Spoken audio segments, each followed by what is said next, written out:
Bonjour à tous, bienvenue dans Dimanche en politique, votre émission de débat en Franche-Comté. Ce matin, on va s'intéresser ensemble au retour du loup. Après plusieurs années discrètes, il semble revenir pour de bon en Franche-Comté, comme en atteste un récent accident de voiture dans le Haut-Doubs. Alors comment préparer le retour du prédateur dans notre massif du Jura? Faut-il se réjouir pour cette espèce protégée ou bien s'inquiéter pour nos éleveurs? On va en débattre avec nos trois invités. D'abord Xavier Broquet, vous êtes éleveur de brebis aux Rousses dans le Jura. Votre troupeau notamment a été attaqué par un loup il y a quelques années. Également sur ce plateau, Patrice Redley du Pôle Grand Prédateur, une association jurassienne qui veut favoriser la cohabitation entre l'homme et les grands prédateurs, dont le loup.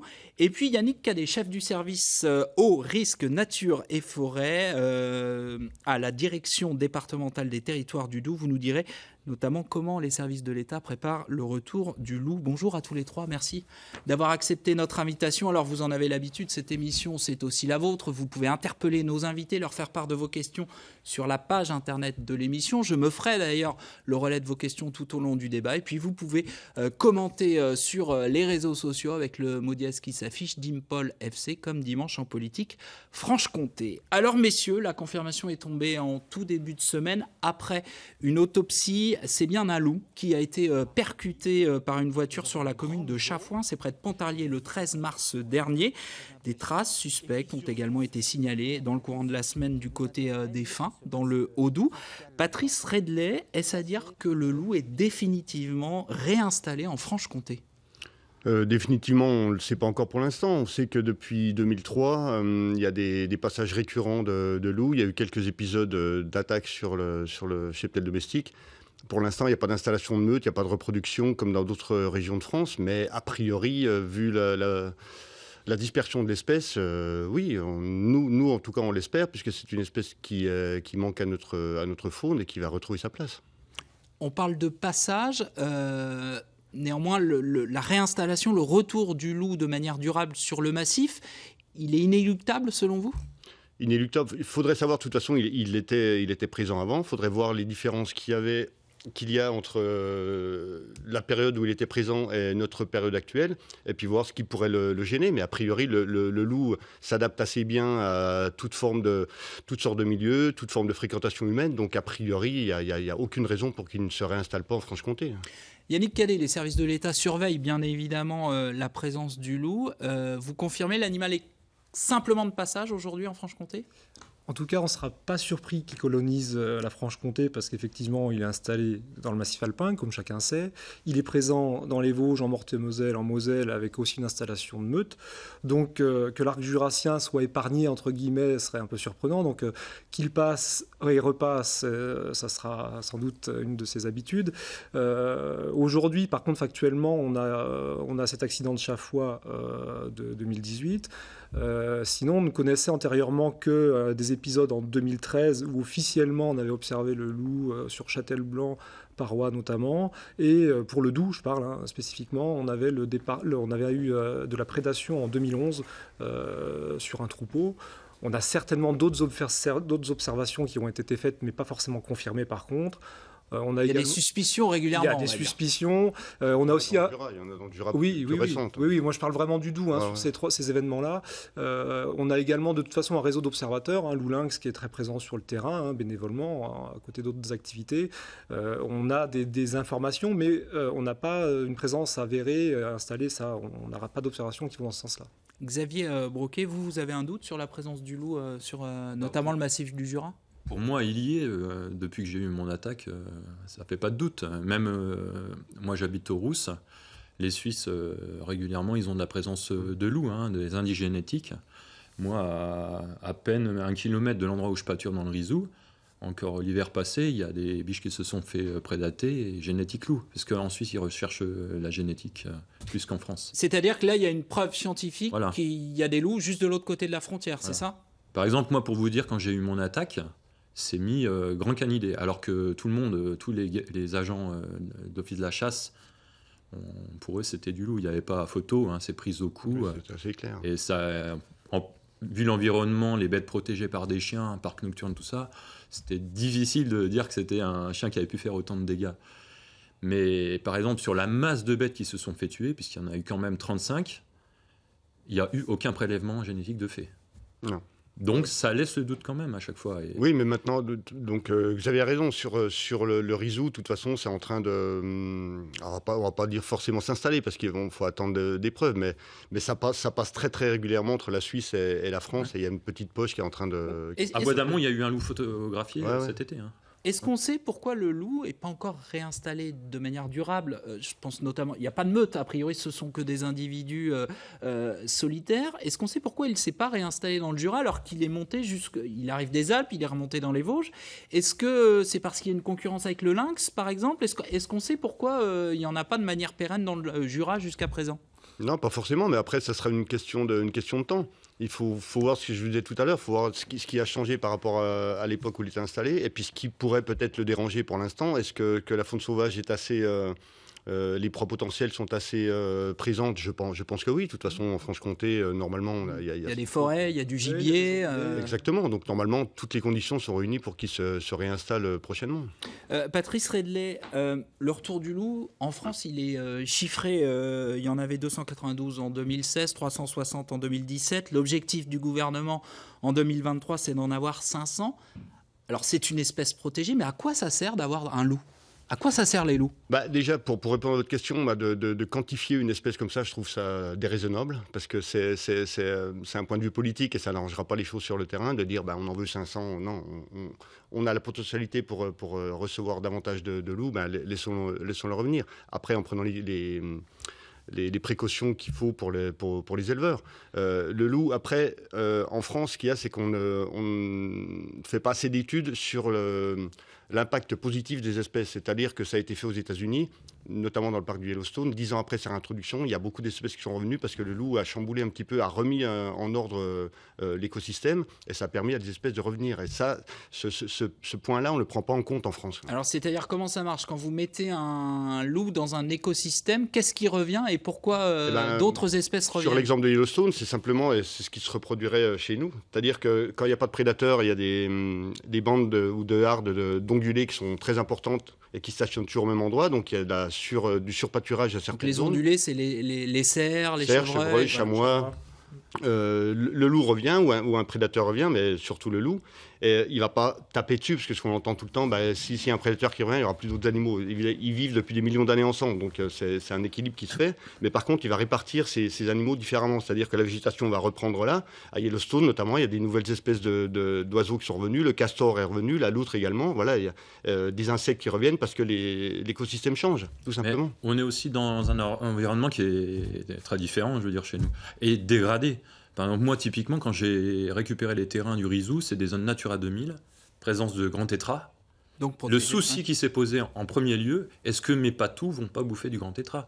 C'était la question que tout le monde se posait. Alors, les patous, pour ceux qui ne savent pas, ce sont les chiens de protection des troupeaux et qui sont censés protéger les troupeaux de brebis, notamment, contre les attaques du loup. Vous avez parlé de votre attaque en 2013. Vous aviez des patous à l'époque. Ça n'a pas empêché que le loup s'en prenne à votre troupeau, n'est-ce pas ? Oui, c'est ça. Comment on l'explique ça ? Qu'est-ce qu'ils ont fait les patous quand le loup a attaqué ? Alors, c'est difficile à dire puisque j'étais pas là pour le voir. J'ai vu juste les dégâts. Hein. Moi, ça fait longtemps, à cause de la présence du lynx, qu'on protège les troupeaux dans le Jura. Donc, j'avais déjà à l'époque 3 chiens de protection. Et je faisais des parcs de nuit, comme on préconisait pour faciliter le gardiennage des bêtes par les chiens la nuit. Et moi, j'ai eu une attaque nocturne. On a quitté le troupeau presque à la nuit. Et le lendemain matin, on les a retrouvés à 8 km de l'endroit où on les avait laissés. Et on a eu sur cette attaque-là, je crois, une vingtaine de bêtes retrouvées, certifiées loups. Ouais. Sans compter les bêtes que je n'ai pas retrouvées. Parce que le massif du Rizou, c'est immense, il y a beaucoup de lésines. Franchement, c'est un boulot dingue de retrouver des bêtes prédatées. Faire cohabiter le loup avec les activités humaines et notamment l'élevage, c'est l'objectif du plan loup qui a été présenté au mois de février. Qu'est-ce qu'il y a dans ce plan loup ? Que font les services de l'État pour à la fois protéger le retour, enfin garantir le retour du loup et protéger les activités humaines et notamment l'élevage? Alors peut-être juste revenir sur l'objectif du plan loup, vous l'avez un peu dit tout à l'heure, c'est d'atteindre l'objectif d'avoir 500 individus à l'horizon 2023. C'est un objectif qui se veut concilier à la fois la préservation de l'espèce loup, parce qu'on estime qu'il en faut au moins 500 pour avoir une présence viable du loup en France, mais qui se veut aussi être un objectif qui concilie à côté de ça le pastoralisme. Donc il y a clairement un équilibre qui est recherché par le plan loup entre présence du loup de manière viable et activité économique et pastoralisme. Christophe, un internaute nous dit: est-ce que l'on se pose la question de savoir si la foudre doit être éliminée, ainsi que la grêle, les chiens errants ou les chiens de chasse? Le loup fait partie de la nature, c'est un fait, on doit prendre les dispositions pour se protéger sans l'éliminer. Est-ce que ce plan répond à ce défi, Patrice Redley? Il y a des avancées, il y a des reculés, notamment toujours CETIR, alors que ça a été démontré il y a quelques années à la demande l'an dernier ou il y a 2 ans. Une étude ONCFS, Muséum d'histoire naturelle, a démontré que les tirs étaient complètement inefficaces et de toute façon que ça ne permettait pas de... Les tirs, le plan loup prévoit 40 abattages dans l'année maximum. Pas maximum, parce qu'il y a des petites dérogations qui permettent... C'est un plafond, on nous le présente comme un plafond. Sans doute de le dépasser, mais ça a été montré partout, au Canada, aux États-Unis, que le tir ne résolvait pas les problèmes. Donc, moi, je voudrais revenir sur un petit point, parce que je fréquente un petit peu la maison depuis quelques années, votre maison, et je me rappelle qu'en 2003, j'étais invité à une émission pour le lynx, et c'était juste après les premières attaques, la première attaque dans le massif jurassien, suite au retour du loup en France. Et j'ai l'impression que depuis 15 ans, on a beaucoup travaillé sur la communication. On voit que les enfants évoluent beaucoup. Par contre, on a toujours le même état d'esprit vis-à-vis du loup. C'est-à-dire c'est cette peur panique d'un animal qu'on a inventé. Parce que s'il y avait eu des problèmes avec le loup, maintenant il y en a à peu près 400. On n'est pas dans la peur panique, simplement si, on est dans la recherche de solutions pour protéger. Moi, pas du tout. Toi tu cherches à protéger efficacement et c'est très bien. Moi, depuis jusqu'à présent, je n'étais jamais positionné contre le retour du loup. Je ne me positionne toujours pas. Je sais bien. Par contre, je veux protéger mes brebis, moi. Et aujourd'hui, on ne m'offre pas de solution pour les protéger. J'ai mis tout en place pour le faire. Oui, mais quand je te parle d'état d'esprit, c'est de façon globale au niveau français, au niveau de la population. Et comment c'est traité. Il faut quand même bien avoir... Il y a eu 7 fois plus d'attaques de brebis en 15 ans. Exactement. 1400 brebis attaquées par des loups en 2000, 10 000 aujourd'hui. Que cette peur du loup, avec tout ce qu'on a inventé depuis des siècles en France, c'est propre à la France. Ces attaques énormes sur les moutons, c'est propre à la France. Ça n'existe pas ailleurs. Mais si. Le loup n'attaque pas les moutons. Pas dans ces quantités-là. Ni au Canada, ni aux États-Unis. Alors on nous fait toujours passer pour des bons à rien, les éleveurs de moutons. Je veux dire, nous, c'est pas le but de se faire bouffer des brebis. Je sais bien. Nous, nos pratiques... Mais... J'aimerais bien qu'on m'offre des solutions. Quand l'état d'esprit va changer, on verra les choses différemment, quoi. Et quelles solutions il y a pour protéger mes bêtes? Notamment, nous, alors moi, je l'avais proposé au début des années 2000, on l'a repris après avec la création du pôle Grand Prédateur en 2007, c'est-à-dire d'uniformiser un petit peu la protection des troupeaux. Donc, tu parlais du lynx tout à l'heure. Dans le massif jurassien, c'est-à-dire que les éleveurs aient des chiens qu'on met à disposition. Il avait des chiens lors de l'attaque, ça n'a servi à rien. Ça les permet d'avoir déjà une expérience des éleveurs, parce qu'il faut avoir cette expérience avec le travail des chiens, mais surtout de mettre des chiens, de savoir les faire évoluer, parce qu'avec le lynx, un chien, ça suffit. Un chien, ça ne suffira pas avec le loup, c'est évident. Surtout, vous parliez de meute tout à l'heure, s'il y a une meute de loup qui s'installe, c'est pas qu'un chien qui va protéger le troupeau. Le problème, c'est pas simplement protéger mes brebis, c'est très simple. Je vais acheter, moi, admettons l'été, on n'a pas loin de 1000 bêtes entre les agneaux et les brebis. J'achète 10 chiens de protection. Nickel, je suis plus embêté. Sauf que j'ai tout le monde à dos. Les randonneurs. C'est pour ça que je te parle d'état d'esprit global. Global, on ne va pas changer l'état d'esprit de toute la société. Xavier Broquet, si on veut la changer. Le fait d'avoir des chiens de protection, outre l'attaque où ils n'ont pas été d'une efficacité, ça vous a conduit aussi au tribunal? 2 fois. J'ai été 2 fois condamné pour morsure sur des touristes. Et j'ai été condamné pour 50 euros. Je sais bien. Ouais, mais c'est vraiment désagréable de se dire qu'en tant qu'éleveur, on nous insiste à prendre des chiens, et le jour où il y a un souci, on se retrouve convoqué d'une part à la gendarmerie pour faire une déposition, et après au tribunal. Donc là, il y a quand même un souci, je veux dire. Oui, mais après l'erreur, moi je peux dire, je rentre depuis quelques jours, je suis rentré des Abruzzes, où je vais depuis 10 ans. En Italie, où on organise des séjours naturalistes avec le pôle Grand Prédateur depuis 10 années, donc je connais très très bien. Moi aussi, je connais très bien. Il y a des zones, donc on estime entre 1 et 3 millions de visiteurs dans le parc national des Abruzzes. Il y a des chiens absolument partout et beaucoup de chiens sur les troupeaux. Il n'y a jamais de soucis. Il y a jamais de soucis. C'est faux complètement. Je n'ai jamais vu. Moi, quand je te dis ça, je n'ai jamais vu de soucis. J'amène des groupes. Les chiens viennent au contact des gens. Il n'y a pas de problème. C'est faux, complètement faux. Et pourquoi Moi, j'ai fait tondeur de moutons des années. Des conneries. J'ai des années. Parce qu'on nous cite toujours l'exemple du C'est pas on cite, c'est moi qui te dis que je vais là-bas et ça fait depuis 10 ans, je n'ai pas vu un souci. Maintenant, on nous cite l'exemple de la Croatie parce que c'est encore plus loin des fois qu'on ne soit pas allé voir. Moi, par exemple, j'ai des amis qui sont éleveurs de moutons dans la vallée d'Aoste, 1200 brebis. Ils ont eu l'été passé des attaques aussi. Et moi, quand je suis allé, ma femme, elle s'est fait mordre par un des chiens. Pour te dire. Xavier Broquet, est-ce qu'on peut donner des conseils aux gens qui nous regardent? Parce que des patous, il y en a partout. Les exemples que je connais. Il y en a pas. Attendez, j'aimerais qu'on avance un peu. Est-ce que vous pouvez donner un conseil aux randonneurs, aux trailers, aux VTTistes quand on croise un patou, comment on se comporte? Alors, pour éviter d'être... parce qu'on rentre sur son territoire parfois, et lui, il a un comportement de défense. Comment se comporter quand il y a un chien de protection comme ça? Bon, première chose à pas faire, tu seras d'accord avec moi, c'est de ne pas fuir. Mais c'est facile à dire. Parce qu'il y a des gens qui ont des peurs paniques des chiens aussi. Ouais. C'est ça le problème. Et bon, nous, on a fait avec Jean-Marc Landry des journées sensibilisation, avec, je ne sais plus si c'était le CPIE du Haut-Jura ou le parc naturel du Haut-Jura qui organisait, mais on ne pourra jamais toucher tout le monde. Et tu tombes sur un procédurier, le gars, il te fout au tribunal, il ne va pas chercher plus loin que ça. Moi, j'ai vu des VTTistes longer mon parc, le chien ne pas sortir, juste aboyer. Le mec, il est arrivé, il tremblait totalement. Il dit, vous êtes un inconscient, si un gamin qui passe, il va se faire égorger. Qu'est-ce que tu réponds à ça?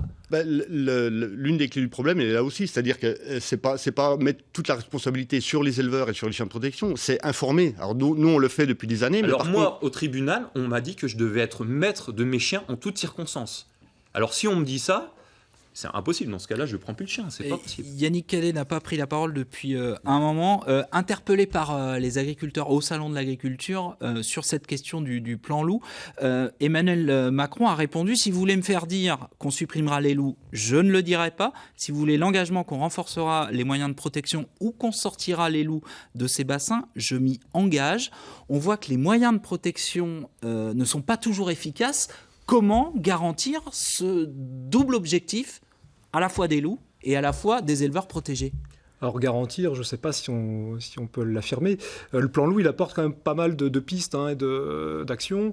Bon, je ne reviendrai pas sur les pistes un peu connaissance, suivi du loup, biologie du loup, il y a tout un volet dans le plan loup là-dessus. Après, il y a un volet qui est très axé sur la prévention, donc c'est l'aide aux exploitants sur la mise en place de clôtures grillagées, donc l'acquisition de chiens, l'accompagnement de chiens. Il y a aussi peut-être... Mais votre voisin en fait? Oui, il s'est fait attaquer. Et après, il y a aussi toute une structuration aussi de l'élevage de ces chiens, de la filière canine, etc. Peut-être à avoir aussi, à progresser dans ce domaine-là. Mais après, il y a aussi les autres systèmes, les systèmes plus type clôture électrique, etc. Après, sur le volet, dans le plan loup aussi, sur le volet, cette fois, prélèvement, vous avez parlé de 40 loups en 2018, un quota de 40 loups. Il ne faut pas faire croire que ces 40 loups qu'on va tirer comme ça ou prélever comme ça dans la nature, c'est un prélèvement qui est fait sous certaines conditions, c'est-à-dire que notamment pour le premier niveau, qui est le niveau des tirs de défense, c'est fait à la demande d'un exploitant qui fait l'objet d'attaques sur son troupeau. Donc il fait cette demande au département, au préfet du département, qui va analyser si le troupeau fait ou pas l'objet d'un dispositif de protection et s'il est possible de le protéger avant toute chose. Et si ce n'est pas le cas, on va donner à l'exploitant la possibilité de mettre en place le tir de défense. Vous parlez d'abattage. On a une question d'Yves qui nous précise qu'il est suisse. Et il nous dit « Je me pose la question de la gestion du loup avec les cantons suisses du Jura et de Neuchâtel, sachant que le loup ne connaît pas les frontières. Qu'en sera-t-il s'il faut prendre la décision d'abattre un loup franco-suisse ?» Alors ça, non mais enfin on va raisonner sur le territoire français, on se posera pas... Oui mais sauf qu'on est réellement, la réalité c'est qu'effectivement le loup il traverse quand il veut. Complètement, mais concrètement si... Ça fait quoi 150, jusqu'à 150 km par jour un loup, ça peut se déplacer, ça a une zone de... 70 km, mais après ça dépend où est installée la meute et puis les déplacements qu'ils ont à faire. Par contre, pour revenir sur le tir du loup, on sait très bien que c'est pas une solution technique et que c'est un choix politique. Donc c'est ça qu'il faut. C'est pour contenter les éleveurs, c'est ça c'est les groupes de pression qui en face. Mais non, très clair. Si ça marchait, Xavier, si ça marchait depuis le temps, il y aura beaucoup moins d'attaques. Pourquoi il y a beaucoup plus d'attaques si le tir, on nous offre, parce que moi j'ai pas de solution. Moi j'expérimente de mon côté et personne. On nous fait faire n'importe quoi des fois. Je vais te citer l'exemple. On nous dit, messieurs, c'est quand même frappant. On a quand même ici un éleveur qui a le sentiment d'être abandonné. Oui, clairement, sur cette question-là. c'est la vérité. Clairement, le tir de défense dont je parlais tout à l'heure, c'est bien la possibilité de dire. On parlait si on a mis toutes les mesures en place, donc le gars qui a rien aujourd'hui, ça va lui 2 ans avant de. Non. Et d'avoir un chien de protection, combien de temps il faut? Et moi j'ai depuis 3 ans, depuis 2004, j'ai des chiens. J'en ai eu 5. On peut convenir aussi que l'exploitation n'était pas protégeable très rapidement. C'est pas la question. Moi, ce sur quoi je veux insister, c'est que l'exploitant, s'il fait l'objet d'une attaque, vous parliez d'un loup franco-suisse, si vous faites l'objet d'une attaque répétée, très rapidement, on analyse la situation. Et si la seule solution est de permettre à l'exploitant d'organiser un tir de défense avec des personnes habilitées à le faire, l'arrêté peut être délivré dans ces conditions. Yannick Cadet, la Franche-Comté, du fait qu'il n'y ait pas eu récemment de loups identifiés, confirmés, a été en quelque sorte déclassé.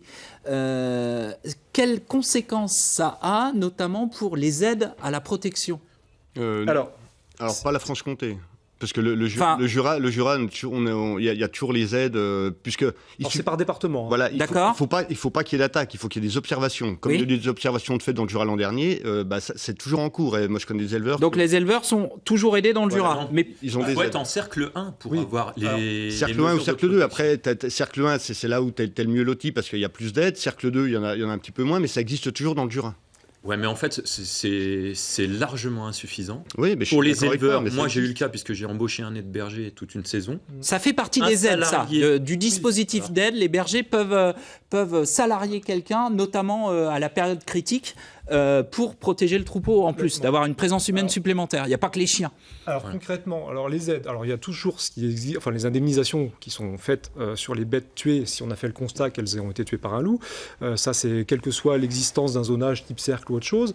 Ensuite, on dispose quand même, je reviendrai sur les cercles peut-être après, mais on dispose dans tous les cas aussi de crédits d'urgence qui permettent d'intervenir pour aider en situation de crise. On va dire, mais vous étiez tous d'accord tout à l'heure pour dire que ça mettait du temps à protéger une exploitation aussi. Si, c'est très long. Moi, j'ai eu le cas, quand j'ai eu mes bêtes de tuer, je vous ai dit que mes brebis sur la nuit, elles ont fait 8 km, j'étais seul pour les retrouver dans les bois. J'étais seul, donc ça veut dire qu'on a la charge du travail de l'exploitation. Il y a plein d'éleveurs qui font les foins, ce qui n'est pas trop mon cas. Mais il faut faire les parcs de partout pour agrandir, donner à manger aux bêtes.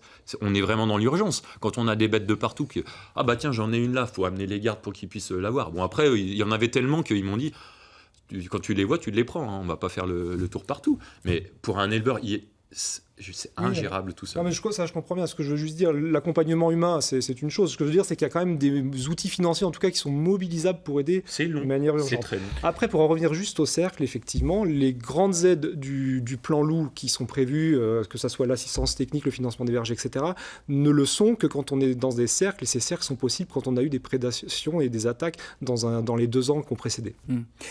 J'aimerais qu'on élargisse à la question de l'élevage pour le commun des mortels. On va dire, on a beaucoup de questions sur la dangerosité du loup. Vous parliez tout à l'heure du mythe du loup cruel et tout ça. Une question par exemple de Marie qui nous dit, si l'on croise un loup lors d'une balade en forêt, représente-t-il une menace?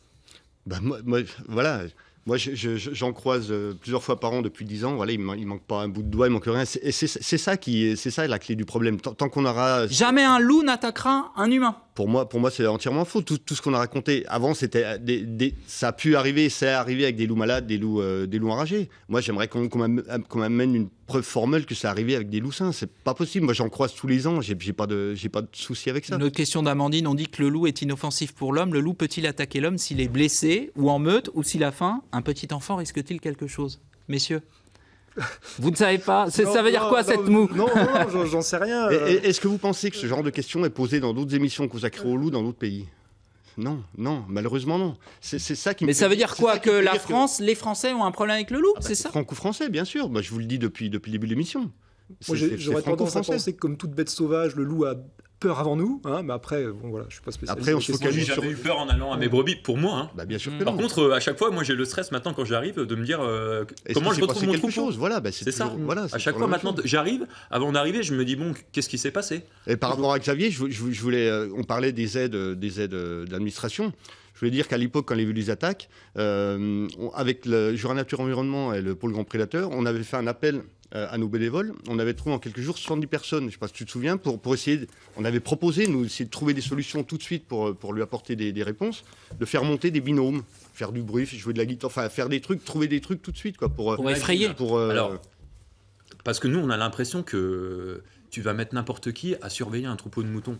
Comme si c'était un métier qu'on... Bien sûr, mais c'était pas le but. Je veux dire, imagine, de faire de la présence. Moi j'ai des chiens de protection, les brebis sortent. Déjà, je veux dire, un collègue qui a l'habitude des moutons, l'autre soir va dans mon troupeau parce que quelqu'un va dire, oh, il y a une brebis morte, bon, il est allé voir. Le gars il me dit, mais dis donc, qu'est-ce qu'il garde ton chien? Je veux dire, de nuit une frontale, t'imagines des gens qui connaissent rien aux moutons là. À quoi ça sert? Bien sûr, c'était pour apporter juste à créer un problème une solution comme ça, pour dire qu'il y a des gens qui sont motivés pour essayer d'aider. Voilà. On n'est pas dans les Alpes, il n'y a pas de cabane. Quand moi j'ai eu les attaques, tu les fais dormir où les gens? Dehors sous une bâche? Ça va pas. Là c'était le but avoué, c'était de passer une nuit au plein air à côté des moutons. Voilà, c'était pour essayer d'apporter quelque chose. Le sentiment il est bon, mais dans la pratique, je sais bien que c'était pas viable, sur le long terme. C'était pour apporter quelque chose de ponctuel. C'est pour dire qu'il y a des gens motivés qui sont capables de dire, bah moi je vais passer une nuit. Ça on n'en doute pas, mais ça répond pas forcément au problème des éleveurs. Pas sur le long terme, non, mais ça apporte même ponctuellement, ça sert à rien. Tu vas pas mettre quelqu'un qui connaît rien aux moutons à surveiller des brebis, surtout quand il y a une attaque de brebis. C'est imposible. Non, mais en se disant... Tu n'as jamais vu un chien de protection. Déjà, les gens, quand ils les voient en pleine journée, ils en ont peur. Une présence humaine allait peut-être suffire à écarter un... On a bien compris qu'on ne vous mettra pas d'accord. En tout cas, merci. Si, mais on n'a pas de désaccord de fond avec Xavier. Merci à tous les trois. C'est la fin de cette émission. Déjà, merci beaucoup d'avoir évoqué avec nous ce retour programmé du loup en Franche-Comté. Dans un instant, la suite de Dimanche en politique. Francis Letellier reçoit Florian Philippot. Tout de suite, votre flash d'information. Bon dimanche à tous.